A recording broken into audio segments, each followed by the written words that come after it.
Hello. Well, I'm making this in the middle of Storm. Is it Storm Arwen? Arwen, I believe. Arwen. They say we've got like 50-mile-an-hour winds up until about 8 o'clock this evening. At the moment it's very dark, very grey. It is raining.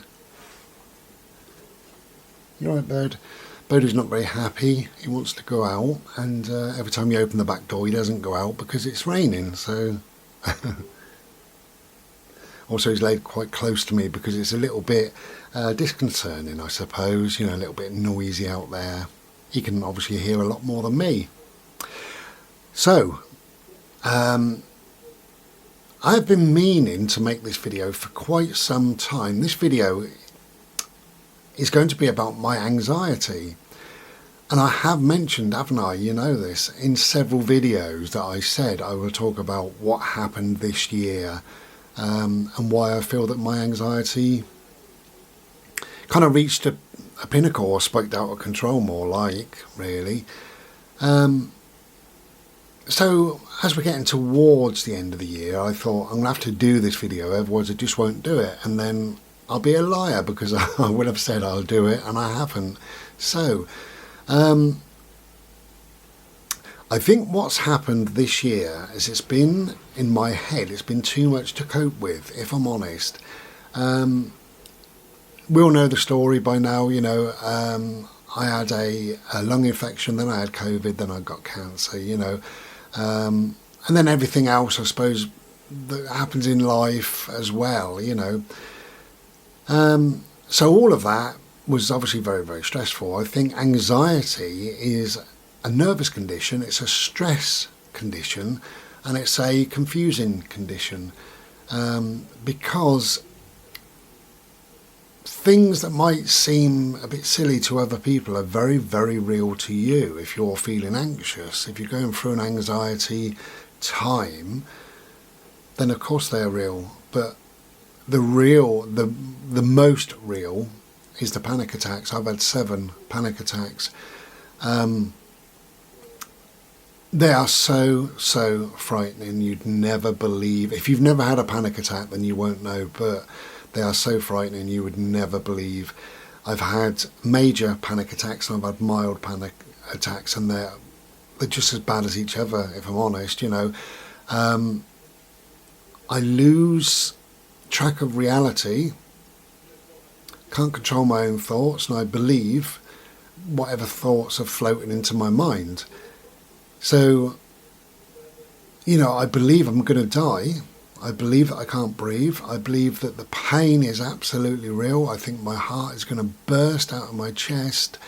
There's no rhyme or reason to it. You know, it's been terrible. Since all this kicked off, I've spoken to lots of different people, and there was one lady, bless her, she said she enjoys shopping, so that's great. And there was one particular time she was in a large supermarket, she was feeling great, no worries, and halfway round she started to panic, and she needed to get outside, needed to get in the fresh air, and she dumped her trolley. Her legs went wobbly, she was holding on to shelves and what have you, and couldn't get out of the store, and was panicking more and more and more, and then couldn't breathe.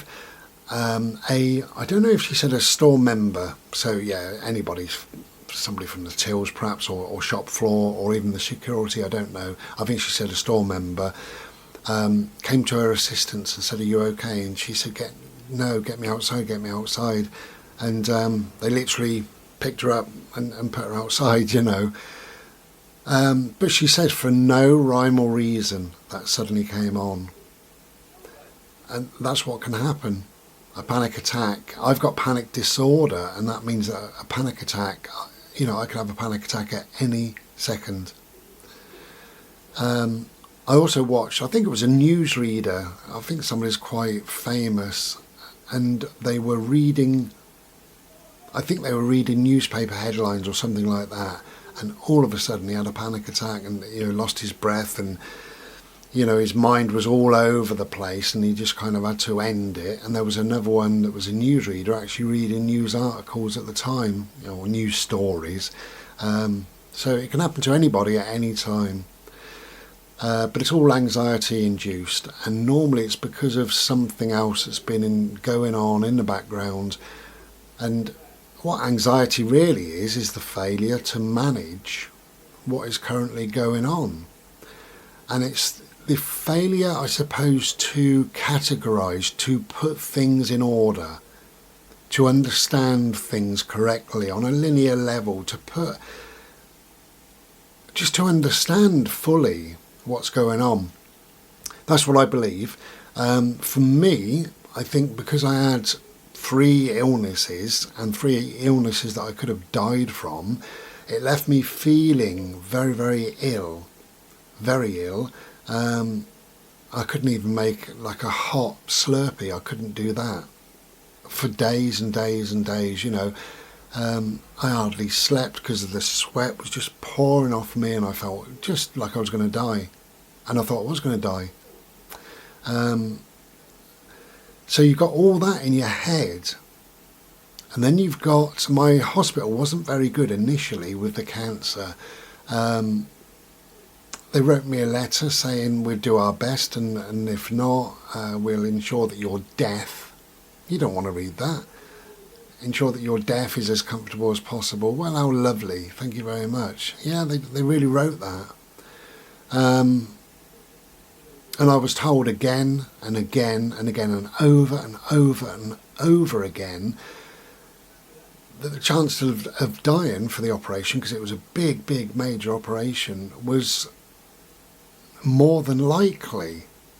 Well, of course I'm going to be anxious, You've got that playing in your head all day, all night, for weeks and weeks and weeks and months, Anyway, here we are to live the tale, which is lovely. But so that's it really. I mean, that's how I feel about anxiety. I just feel that it is a failure to manage things correctly, and of course you can't manage things if you're going through that, if you're feeling ill, if you're stressed and you haven't realised that you're stressed, It's so difficult to explain. You need to be there. You need to walk in my shoes, really. How it's left me is I am still quite anxious, and I'm anxious most of the time, but on a more mild level. And I honestly believe that I'm only at this stage because I survived the operation. I really believe that. I don't believe it's anything else. I am on medication. I don't believe the medication's working. I need to contact my doctor and up those meds. But I've been meaning to do that for weeks and weeks, Again, that's something that I struggle with. I know that may seem or sound ridiculous, but I do. I struggle with that. Phoning authority and but anyway, I've got to do it, so I'll have to do it. The other thing it's left me with is a fear. It's like a panic of having a panic attack. Okay? It's like a fear. I don't want to have a panic attack in front of people. That would be soul destroying, really. I know if it happens, and that's that. But, so what do? I avoid those, or try to avoid those stressful times. The hospital appointments that I've had most of the time, I've taken diazepam before I go there. I've done a lot of sort of deep breathing and a lot of meditation and chilling out and relaxing, thinking it through on a very peaceful, gentle level. My glorious friend FF comes with me, so that's good, so I'm not sat in the waiting room on my own. I kind of plan the day out. I normally there's a thing in the UK called PALS, which is, I think it's patient, I don't know. Anyway, so I normally speak to them, or my friend FF speaks to them, and just says, I can't wear a mask, which I can't. That creates a panic, so I can't do that. And I need somebody with me, some support, so FF is my support. And they've always said, yes, that's fine, there's no problem, so that's great. But as long as they're aware, then that's fine. And I think it's doing some limitation work, thinking about what it might be, how long you might be out of your house, how easy or difficult it may be. Can you make it easier on yourself? For instance, the other day I was on a treadmill. It was a stress test thing, and I read the paperwork and it said dress as lightly as possible, so I did, just some very, very light trousers and a very, very light shirt, and that's it. That was good enough. I said to them, can you put a fan on? Can you put it on full? And they did do, which is wonderful, So it's creating less anxiety, less fear, less problems, and limiting what can go wrong, what can manifest itself in you and away you go kind of thing, While I was in the waiting room, I read a little thing and it said, if you've been waiting for more than 30 minutes, please come back to reception. So I checked the time and it was like 21 minutes. And I was starting to get a little bit wobbly inside, and my friend FF said to me, I'm going to go and see, what's happening with your appointment. And I said, we can't really. It says, wait 30 minutes. So he waited another 10 minutes, went to the counter or reception or whatever it is. I think they'd forgotten me, to be honest, because within 1 minute they came and got me. So clearly nobody was in there, nobody was using the treadmill, there wasn't anybody on recovery. They said there was, and there wasn't. So I think they forgot me. But waiting half an hour, you're under fluorescent lights. It was quite hot in there. I was hot because I get hot when I get a little bit stressed, when I get a little bit panicky. So I breathe differently and that makes me warm in return. I'm listening to conversations that I'd rather not hear because hospitals are the worst in the world. Giving out people's personal details and speaking about private issues and what have you, and I'm listening to that and that's swimming around in my head. They come out and call the person by the name. Oddly, that's a little bit stressful because I'm listening for my name all the time and I keep looking and waiting and thinking, like that. So half an hour for me is a long, long time, and I couldn't really limit that. But it is about that. It's about thinking about your day, about what you can do. And how can you be less anxious? Is there a way? Does water help? Does water cool you down? Can you take a mini fan with you? I always take these. I don't take this one, obviously. Let's see if that's stuck. Sometimes these just get stuck. Come on. No, battery's knackered in there. So it's a matter of thinking about what you can do. How can you make the day easier if you can? Try this one. There you go. Oh.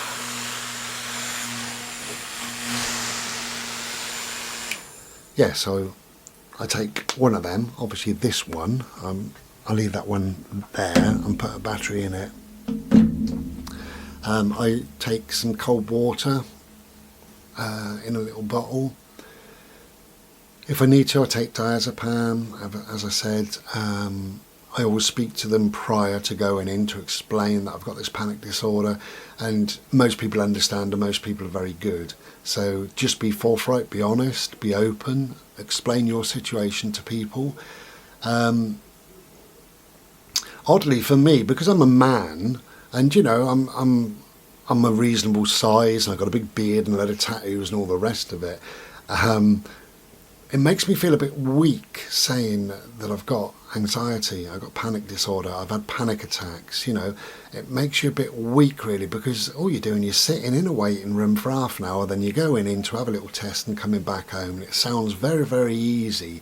For me it's not. To actually get there takes quite a lot of effort, believe it or not. I've got to get up in the morning and get washed, knowing that I've got to go and see all these strangers in this hot place, not quite knowing what's going to be going on, and what sort of news they might tell me, because obviously, if I go into hospital, it's never very good news, or hasn't been so far. I don't know. It does. It makes you feel you could be perceived as being weak. But I suppose there's strength in being honest and open, because I get what I want normally by being open and honest. And I say to people, I can't go in that, or I struggle with that, or, is there a panic button, or I feel like this, my anxiety is blah, blah, blah, whatever. And I'm not afraid to speak my mind. So I will always, always tell people exactly how I feel, what's going on. And if I can't do it, I can't do it. They'll have to find another way, and if they can't do that, well, so be it. If I can't do something, I can't do it. So maybe it's not being weak, maybe it's being strong by being open and honest. Maybe that's worth thinking about. So I suppose to end this really, it's been a very trying year. There's been a lot going on all year, and because I haven't managed my thinking around all of that, because I've been too ill to think around that, that created a spike in my anxiety. I've always had some form of anxiety, which is as I said, it's a nervous condition, it's a stress condition, it's a confusing condition. That's what I believe anxiety to be. But because, of all what's going on, it's fairly obvious. Somebody said to me, of course you're anxious, of course you are, after all you've been through. If I was just as chilled as I normally am all year long, there would be something mentally wrong with me. And that's true. I am much, much more relaxed, much calmer, and I'm so grateful for feeling like this. And a lot of that is just because I've been working on myself. I've just been bringing myself to a more zen level. But really, as I said, it is surviving the surgery. I knew that if I was going to come through this, a lot of the anxiety would leave me, because most of my anxiety was all about that surgery. I'm still left with PTSD. And the PTSD, I'm afraid to cough. Because I coughed and all that blood came up for 11 days, and I was seriously ill. So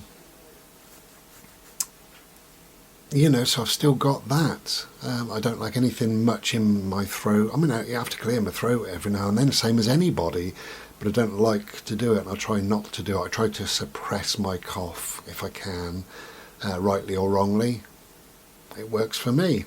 So that's a form of anxiety, PTSD. They're all kind of involved, depression, anxiety, PTSD, panic attacks, etc., etc.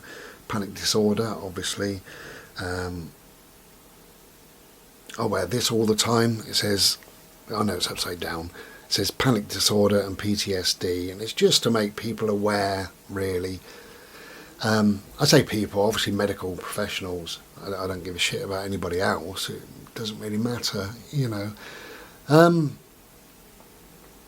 yeah, so, I've got to live with feeling like this, I think, for either a long time or forever, I don't know.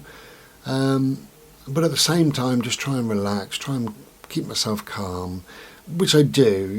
I try not to get stressed. I really try not to worry about much, and if that means that I've got to do certain things that people may not understand, then so be it. And what I mean by that is, if I don't want to go out for a day or two or a week or two or whatever, and it's kind of an agoraphobic type condition. Well, hard luck. That is what I will do. I will be staying in, you know. I can't be... Bodhi, stop licking. He keeps licking his where his dew claw was. It'd never get better otherwise. I made a video about cancer ghosting, and for my own mental well-being, those people that decided to take a back seat. I mean, you know, I've had to let them go out of my life, and for me, it would probably cause me too much stress to have them in my life. I think when somebody treats you like that, you've got to say, well, goodbye then, you know. And I have done, and that's fine, you know, so that causes less anxiety, less stress. And it's all about what can you do to create a better life for yourself in your head. I hope some of that has helped or made sense or clarified my position, perhaps. It is what it is, and you know, what can we do about it? We can fight against it, we can accept it. I don't like labels, but I think once there are terms and labels for things, you know, knowing that you've got a panic disorder, you can think, okay, well, what is that? And how does that manifest itself? And what can I do about it? And how can I manage myself? You know, my thoughts, my whatever I've got to do, my appointments, dealing with people. What can I do to make that less stressful, less anxiety inducing, easier on myself? Because life is about trying to make yourself easy, you know, have an easier run of things if you can. Okay, take care. We'll be back another day. Enjoy the storm and be well. Ta-da.